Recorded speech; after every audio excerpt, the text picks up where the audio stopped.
Hello, this is Lisette Schuitenmaker from Amsterdam in our blog, The Year of Being 70, with my long time friend Lucy McCarrer, who is in Norfolk. And every week we speak about our life as it was when we grew up and our life as it is now that we are very grown up. I like that. That's a nice way of putting it. 70 is very grown up, but not Very old, grown up just grown up. and still learning. Oh, definitely still learning. Yes, absolutely. Yes. Yeah, so this week, Lucy, you suggested we talk about the mind, and Yes. I'm very curious. Well, I think about well, somebody once asked me, I was on an interview, a radio interview, a long time ago now, and the question was, what does the inside of your mind look like, or something like that? And it was a great question for me because I realized I absolutely did have a picture of what the inside of my mind looked like. And it was very clear. I could immediately answer that. Tell So us. so I'll tell you. So my mind is divided up into two places. One is the front office and one is the back library. And there are two people who live in those specific places. And in the front office is someone I call Miss Moneypenny Hmm. because she is the day-to-day manager of, what happens immediately, dates, appointments, Like sorting a things out. PA. Yes, like a PA. And Yes, why do you call her Miss Moneypenny? Not that's why I call everybody. her Miss Moneypenny because she's Yeah. sort of, But who's in a Miss Moneypenny then? yes, a sort of secretarial kind of role, So but she it's was not. Miss Moneypenny is James In Bond's James Bond, secretary, yes, right? yes, that was Or his his boss's secretary. secretary. Yeah, Okay. she's kind of the archetypal secretary PA sort of person. Yeah. So, I mean, she's a lot more than that, but she deals with the pretty much instant, the stuff that happens on the outside, and takes it in and makes it happen. And then there's a sort of at the back of her office. I mean, this is all a little bit vague, but this is really how I imagine it. There's a door, and the door is the door. She cannot go back through that door. She is in the front office. She cannot access what I call the library. And in the library, I see green metal filing cabinets like my father used to have in his office. And but it goes back into like kind of the cosmos in a way. And there are also kind of like computer servers. There are connections, there are wires, there are all sorts of, there are books even. And in the library, there is the librarian. And the Mhm. librarian is a sort of geeky kind of person. They probably, I'm never quite sure whether they're male or female, it doesn't matter. But they wear a kind of white lab coat in my mind. So they're sort of a scientist. And when they are given a problem to work on or a connection to make, they go off and they disappear into the back of this, it's sort of like the TARDIS in Doctor Who, if that means anything to you. So No that's idea. no, What does okay. it? So the TARDIS is like it looks like an old-fashioned police box, but when you go in, it is an enormous, endless spaceship come kind of universe almost. And that's what the back of my mind, that's what my library looks like. So my librarian will go off and solve problems and make connections and then bring things forward. And then, but I and Miss Moneypenny have no access to those until they ping forward, until he or she posts them into the front office where they become conscious and available. So I sort of feel that, for example, when I said to you the idea for this podcast, The Year of Being 70, popped into my mind fully formed, my belief is that somehow I had I had some desire to create something about being 70, and I had sort of left it with my librarian, and they were working on it in the background, completely unbeknownst to me. And then one day they sort of emailed it or posted it or whatever. I haven't got the mechanism kind of clear there It into the doesn't front come through office. that door because you Yes, have this door exactly. behind, like the door there behind Yes. this Moneypenny. It doesn't come, it's not kind of the door opens and it's kind of flung into her inbox. No, it's sort of there's some secret way of delivering it. Oh. And sometimes I think the delivery happens at night when I'm asleep, and Miss Moneypenny's asleep too, but the librarian never sleeps. In fact, the librarian often works hardest during the night, I think. Mm. So in the morning, Miss Moneypenny and I woke up and went back on duty, and ping, there was this idea with the title, the idea, the co-host, all kind of sitting in a package on her desk and ready for me to action or not action.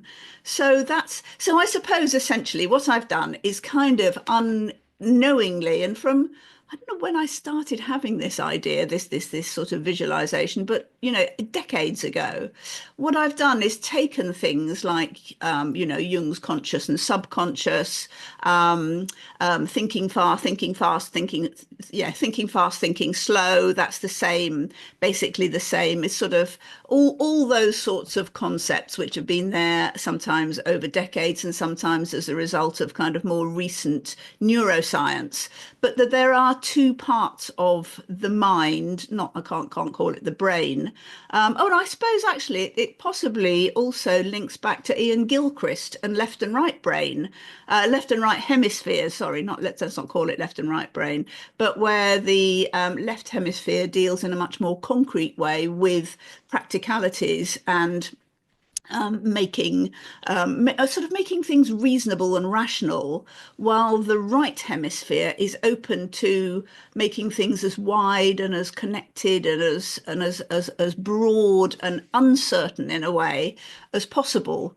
And I think that is my way of trying to make the two work together.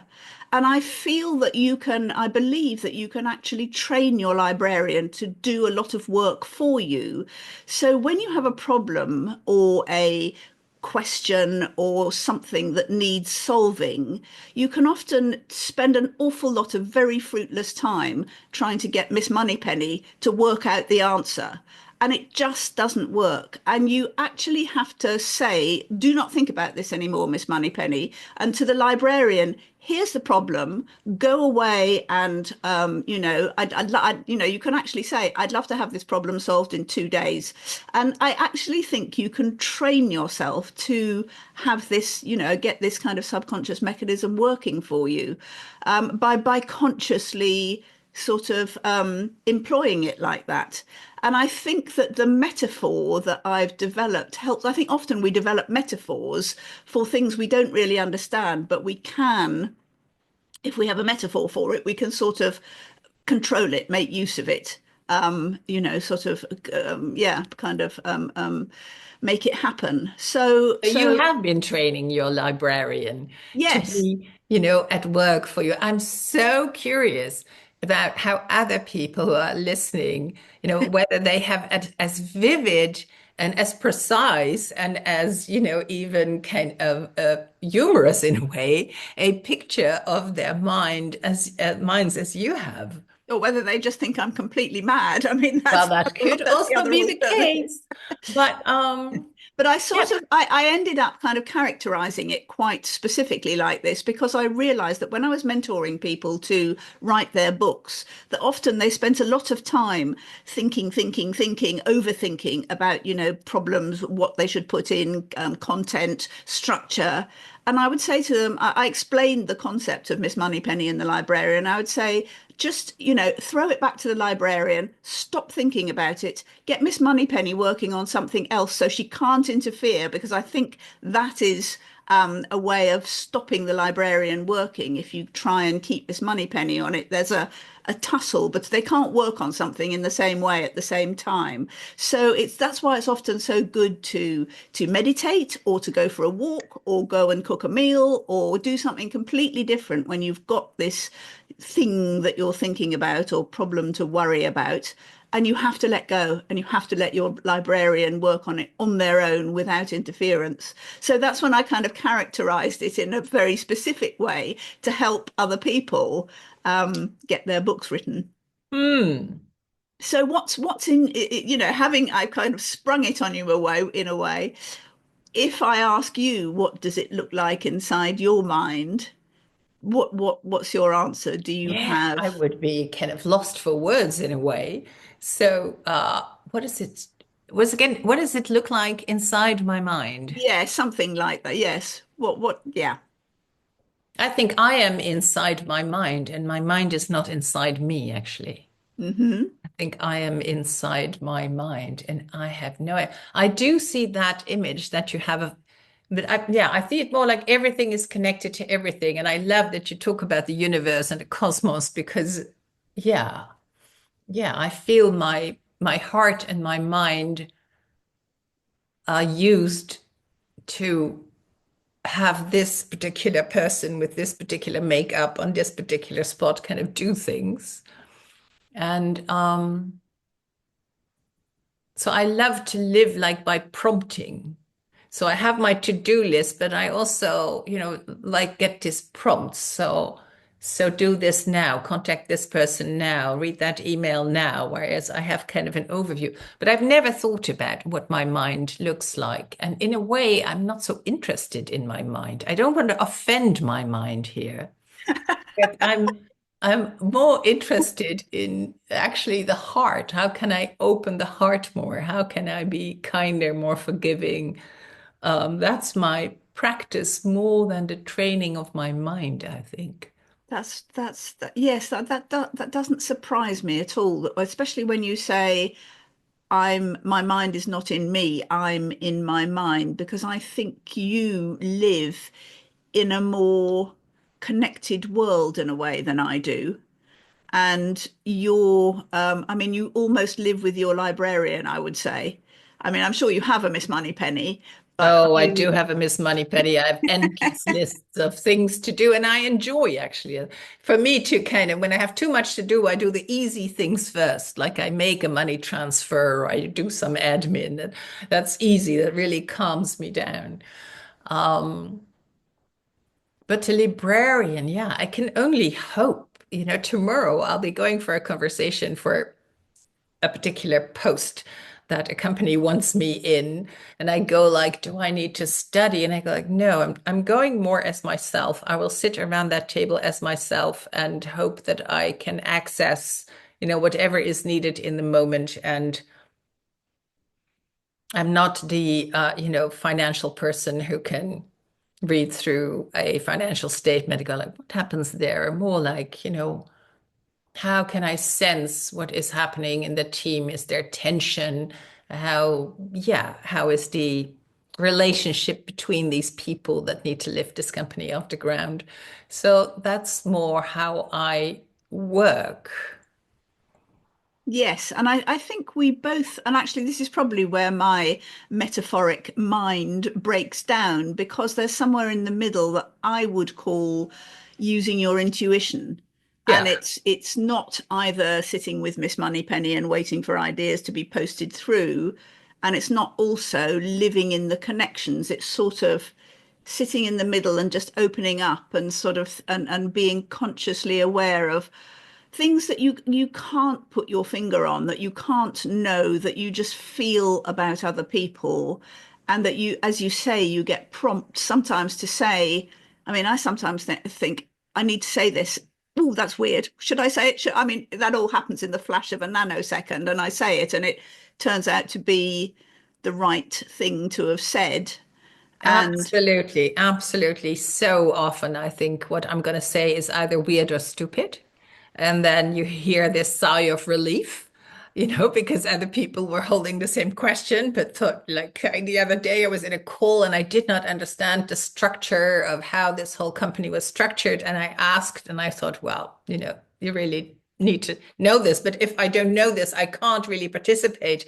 And then, it turned out nobody was aware of the complexity of the structure. And yeah, and it always takes some courage, doesn't it? yeah, yeah. And I think also I have a slight fear because I often work with men and I may be the only woman in the room, in the space, that I'm going to be seen as a silly woo-woo woman, talking about stuff that isn't as grounded or knowledgeable as, the men have As the the men facts who and the bluff their figures. way into the future. Yes, that too. Yes, exactly. Exactly. The Yeah. sort of things that feel intuitive aren't, perhaps it's not the right place to say it or something, but actually, I mean, I'm usually wrong about that anyway, and people are perfectly, um, they do want it said, and Yes. they're And not. even if, I think the year of being 70, the joy of it is even if I say something stupid, like, okay, even if people think, yeah. So, yeah, Yes, yes. No, I mean, I definitely feel being 70 has been a freeing kind of thing to be, especially to be very public about it, like we are. I mean, although I was a bit nervous about it to begin with, and sort of actually, I mean, we've made a big deal of it. We're talking about it every week on a podcast. And it could, I feel, have gone like, oh my God, they're 70, they're kind of like, they're absolutely nuts, they're over the hill. But actually I feel it's been very freeing, and that at 70, if I can't say this now, well, yeah, I'll never say it, so I might as well yeah. just get on with it and make the most of it. And I frequently tell people I'm 70. I mean, I don't kind of make a huge issue of it, but if it comes up in It conversation. comes up. But the thing, when I pick up on the thing of fear of being seen as a silly woman or someone who doesn't know or as, too emotional. Yeah, Because I had a business thing where I responded, I reacted really vehemently, really, really out of, what I came to recognize as a deep pain. And Fortunately, I did not send them my first email, but I waited a few days and then sent a stern email. And again, I learned that if I think I'm 100% right, I'm probably in my own process and I'm not exactly in what is being the men were very, very sweet and kind, and said, yeah, we thought something was the matter when you didn't just ask how we had come to these conclusions, when you lashed out and didn't ask. And I still feel some embarrassment about it.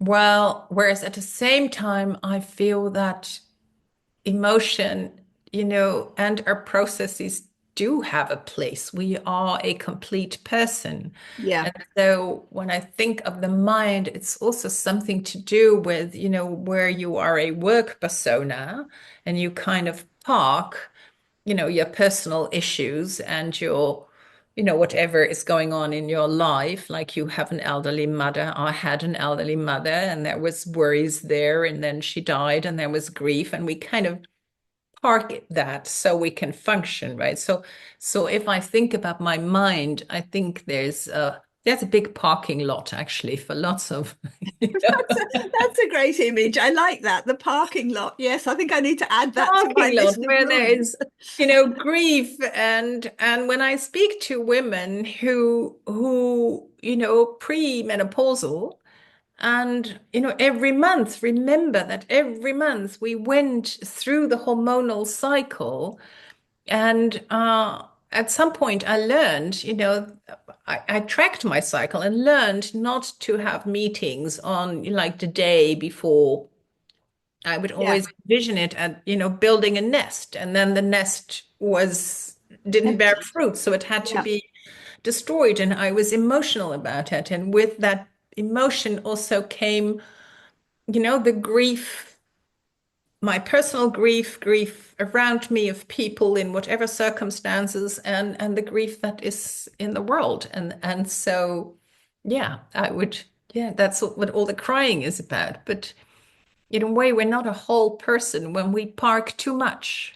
no, no, no, exactly. When we sort of divide ourselves up and pretend that one part isn't relevant to another part, when all of it's relevant, and all our feelings and our experiences are wisdom. our, Yeah. accumulated wisdom that is what we bring to everything, including, business dealings and work. And Yeah. you can't disassociate the emotional. And I do think it's a sort of, it's so. I mean, it probably doesn't happen so much anymore, but there has been in the past, perhaps historically, the feeling and written lots written about it as well, that men are the rational ones, and women can't take part in business or can't do this or can't do that because they're purely emotional, and they can't think logically because they can only, they can't get rid of their emotions. I mean, it's such a ridiculous conceit anyway to think that men are not emotional. It's just often that the male emotion that comes through is often anger, and we somehow give that a different a weight in a way, and we I can give also it. think most men, for a long time in their lives, are proving to their father that they can do what he could do, or that they can do better, or that, want that acknowledgement. And that's where a lot of ambition is not their own creative impulse, but a wanting to prove that they can be someone in the world. And yeah, that's kind of Yeah, unacknowledged. Yeah. yeah, and I mean, even today, I mean, I say it's historic, but even today, men are insulted by being called girly, or don't be such a girl. Certainly in English, don't be a girly swat. The feminine is used to Well, I insult would be men. insulted if they said to me, don't be a rude man. I would go like, no, I No, don't but they want to don't. be that at all. But that doesn't.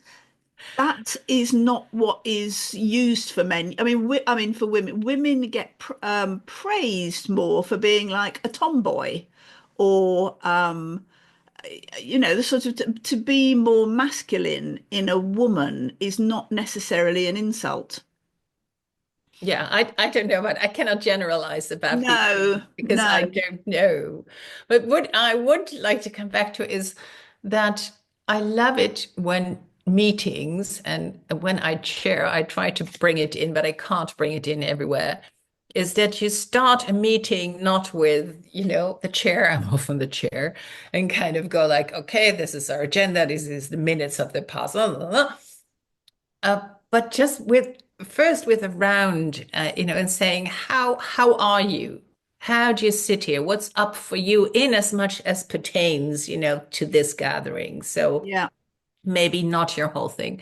And I feel that meetings are so much more productive when we speak what's on our mind, like in a board that I'm in, one has a he's 50 and he now has his first child, and he had to take her to hospital, so that was on his mind. And then once it's being said, it can also be parked. It can go to the parking lot much easier. I mean, it will always be Yes. there when you have, a child that you worry about, but not as much as when it isn't spoken.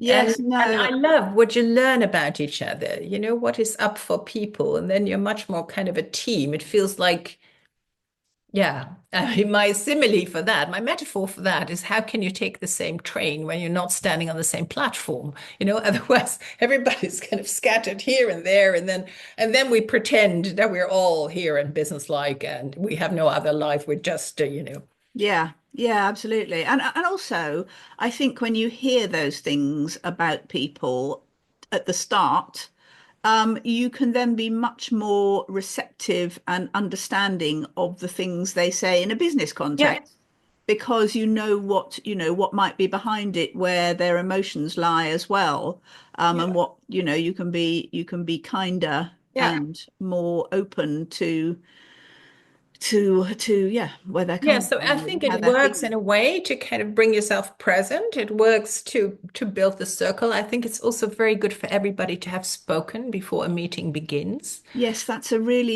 that is also a very good thing to do when you have a lower number of women in the room, because often when meetings start and men start doing the talking, it's hard for a woman to break in and actually have their voice heard. I mean, it feels difficult.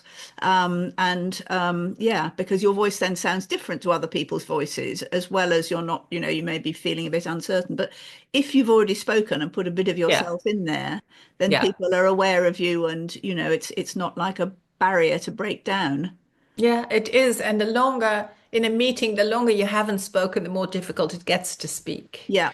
Then it really can become a something. Yes. Whereas when you've had, a round and it's also kind of quieting down, kind of sitting, maybe somebody has had, a thing in traffic, or, there's all these things that kind of are then we're whizzing in our minds that kind of can be put to rest. And then we can say, and I think, you know, in as much as pertains, to this meeting and we're meeting for this, I often also say we're meeting for this and this is the aim, kind of give the context that everybody knows. But I think, and then the mind comes, it's helpful for kind of also for the mind to go like, what files to access? Yeah. Kind of the programming of where am I? What is the topic? How long do we have? What are the main decisions? Okay, then you can kind of pace yourself also. Yes. Yes. Yes, no, that's very true. I find personality tests always I'm very attracted to them. I love, kind of finding I find I always found out little bits of myself. I mean, for example, the eldest daughter, the eldest daughter effect sort of, was like a personality test to me, and that kind of gave me some context for certain things. But I love I mean, lots of people hate it, but I really like Myers-Briggs, and there's a one called Insights, which we've used with with our team at Rethink Press. We had a sort of team day, and basically there are four types in it: red, blue, green, and yellow. And there, there's a very clever test you do to find out where your main not strengths, but sort of, well, our kind of personality traits lie, really. And I'm always a bit of an outlier because I tend to have lots of bits of everything, and not, and I don't fit into a particularly neat formulation, really. But that's interesting in itself, I find. Yeah. And So with also, these four colors, what have you learned about yourself? okay, so I'm trying to. I can't remember what they. I mean, the red is about being not just angry. Angry is the bad side of it, but sort of thrusting. Kind of Uh-huh. outgoing, Moving things ambitious, I forward. suppose. Yeah. Blue is kind of like cool, thinking, processing, very logical. Green is about being about other people, constantly considering other people and the makeup of the team. And yellow is outgoing, chatty, talkative, networker. I'm very un-yellow. That is the one thing I'm not. The other three I'm quite equal on, but yellow. You're quite talkative here. I know, because that's just you and me, It's and I'm protected by the sort of by the zoomness of it. I mean, if I Mm. even in real life, I probably still talk to you just in the same way, but if there was more than one person, I Yeah. would speak I would speak less.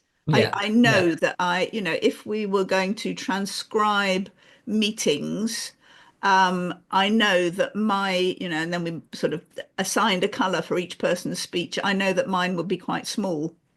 Mm. I find it harder to put myself in there, but Mhm. often.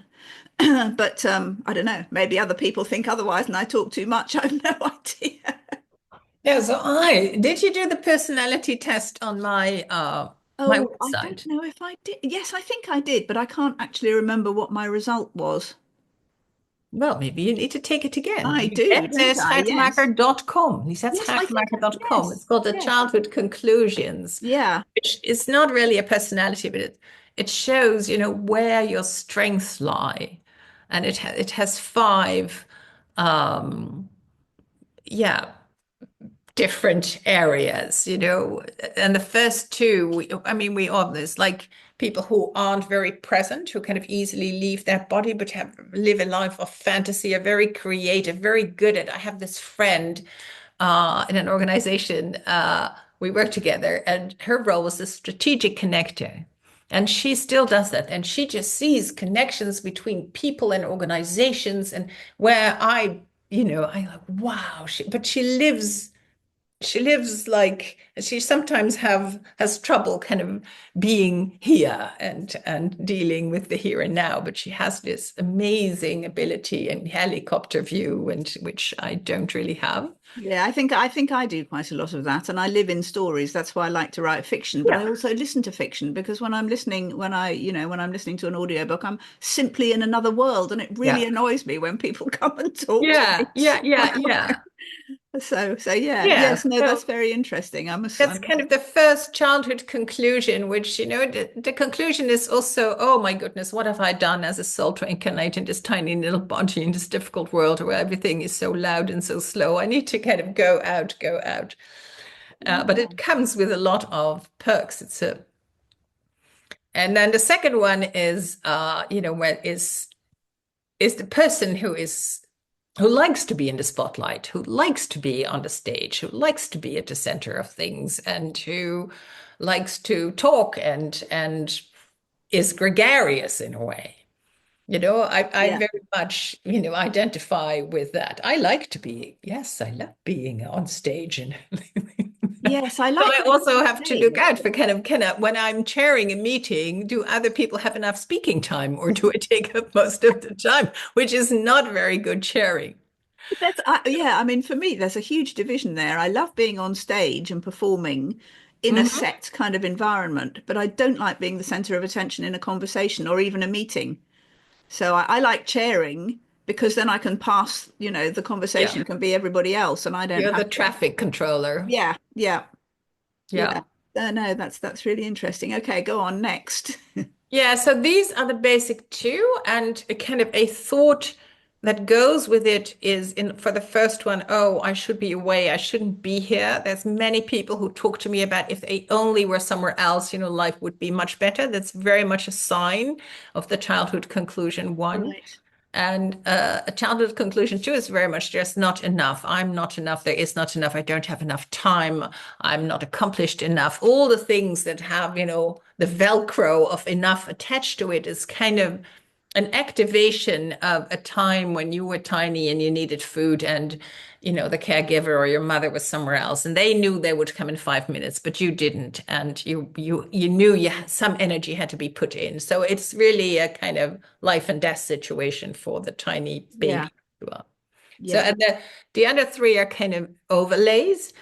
So number three is very much the person who gives in and then suppresses their anger. Creative people. The story is, a child makes a drawing and then the mother takes it and hangs it on the fridge, but it wasn't ready yet, and then talks to it, shows it to the world and says, "Isn't this a nice little fox?" And the little girl or boy drawing it thought, well, but it was a kitten, and but you can't. So you yeah, can't really, those, grown-ups will just march over your creativity. So then you swallow it. You swallow it. yeah, With that comes huge resentment and anger yeah, for the way they treat you. yeah, And so these people are the most loving, the most kind. They're all over the place in caregiving and nursing places because they give and then they erupt from time to time. And the yeah, fourth is actually that the person who is not very trusting is really a trust issue, like a trust issue with a parent. And and so they feel they need to be, they're strategists. They're the strategists of this world. They will also kind of position themselves in the room where they can see everyone and they know, oh, this person is, oh, they have that intention. They can just read the room like in intelligence, but they never trust anyone. So that's, when they learn to yeah. trust, they can lead with the heart and they become leaders and not managers. How interesting. Yes, yes, that lack of trust is an interesting one. Yeah. I mean, And I then don't I think actually I, got activated in this business thing that I had. It was so all of a sudden I didn't trust these two men, and I oh, felt like a dagger I was stabbed in the oh, back. And so horrible. that's the typical thing of childhood conclusion for. Yeah. It's really an issue of trust, and you feel you're alone. You can't really depend on anyone, and it comes from early dealings with parents that often cannot be avoided. And then number five is you've kind of crossed a line, an invisible line of things. You don't do that, you don't say that, but you were a child. You didn't really know, but you felt an awkwardness with the grown-ups, and so you kind of draw your boundary close, and you make sure that you're always kind of correct, that you're dressed well, that you so you keep things in and close and pretend, people think, well, they've got their things in order. But inside it's like a very, yeah, you make the space smaller than you need to really. Yes, I think that's that. I recognize that one. I must do your test and see how I'm sure I've started it. Maybe I didn't finish it or something, but sure I'm I've. curious. Yes, yes, I know. But I mean, as a child, didn't speak to grown-ups much. I liked to observe, but I really didn't like it when they spoke to me. I didn't want to answer. I didn't want them to see me or, kind of ask me. Really? Yes, yeah. I mean, I'm, And what was your fear? What would happen if they saw you or asked you? I don't know. I never analysed that.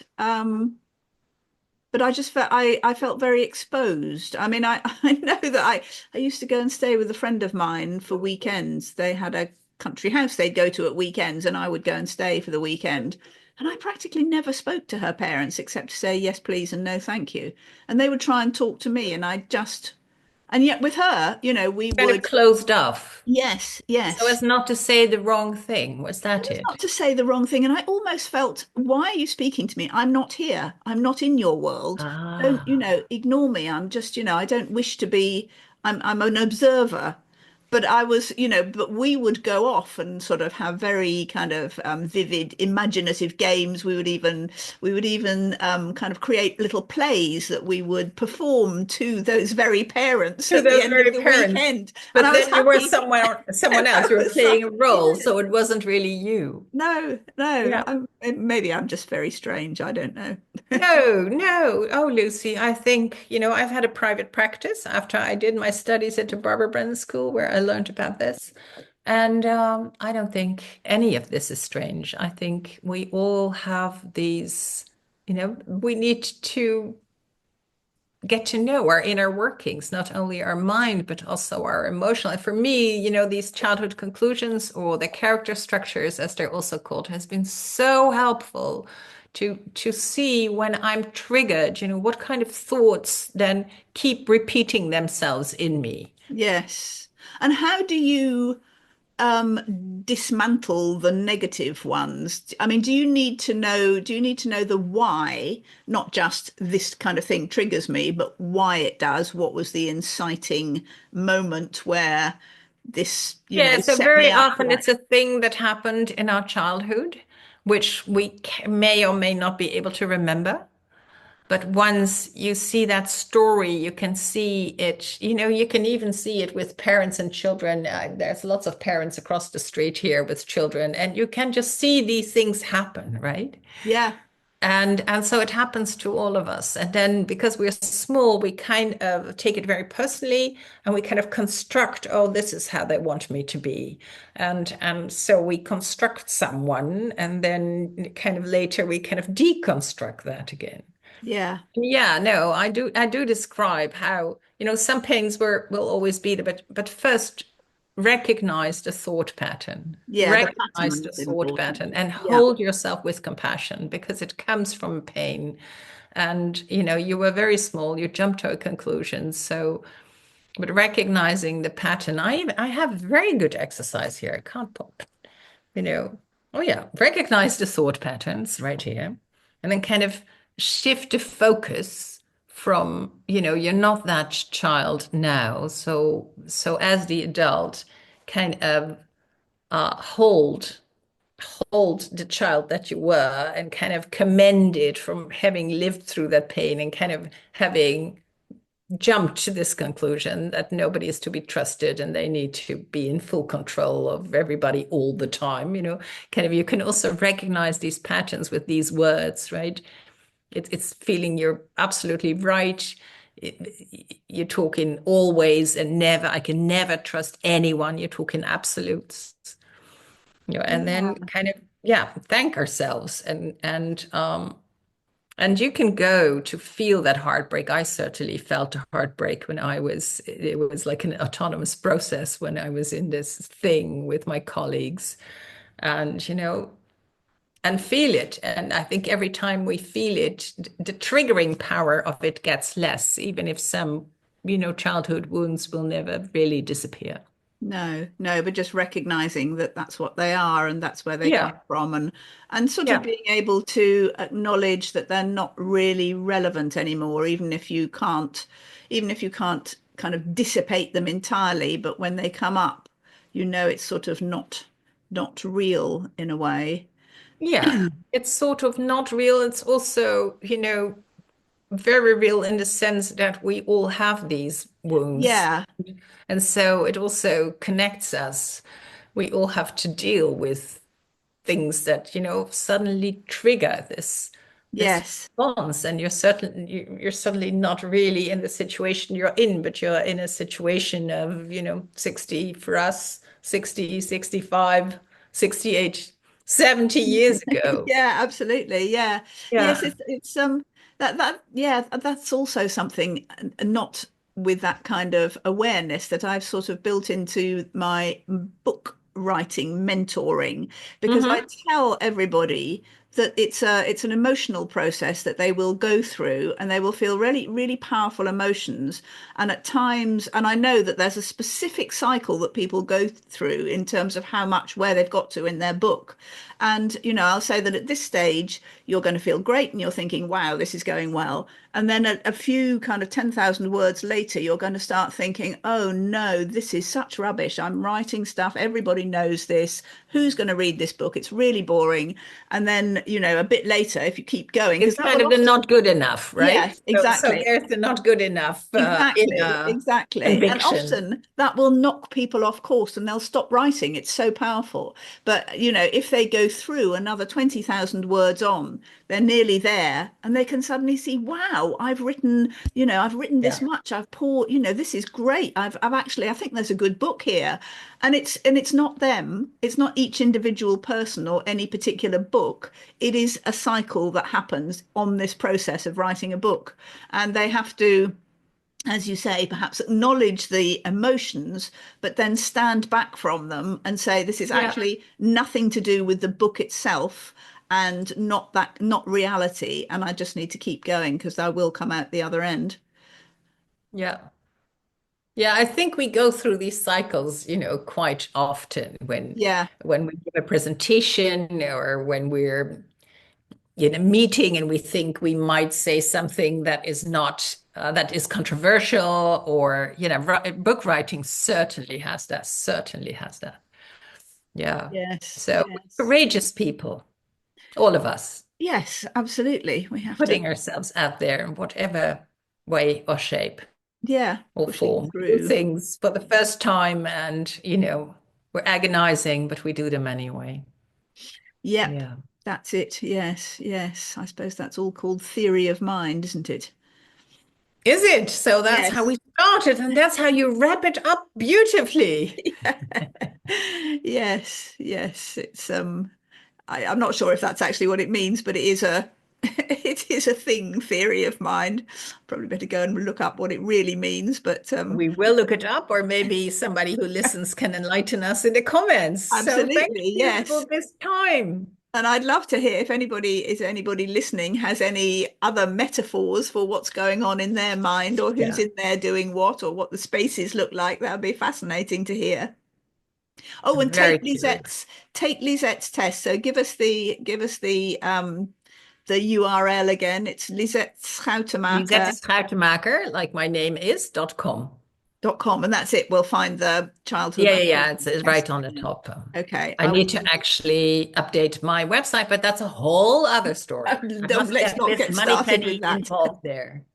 Yeah. Okay. Okay. I'll put it in the show notes so it's there as well. Thank you. Great. See you Well, next interesting. I week. will report back next week on what kind of childhood conclusion I am. Great. See you then. Okay. See you then.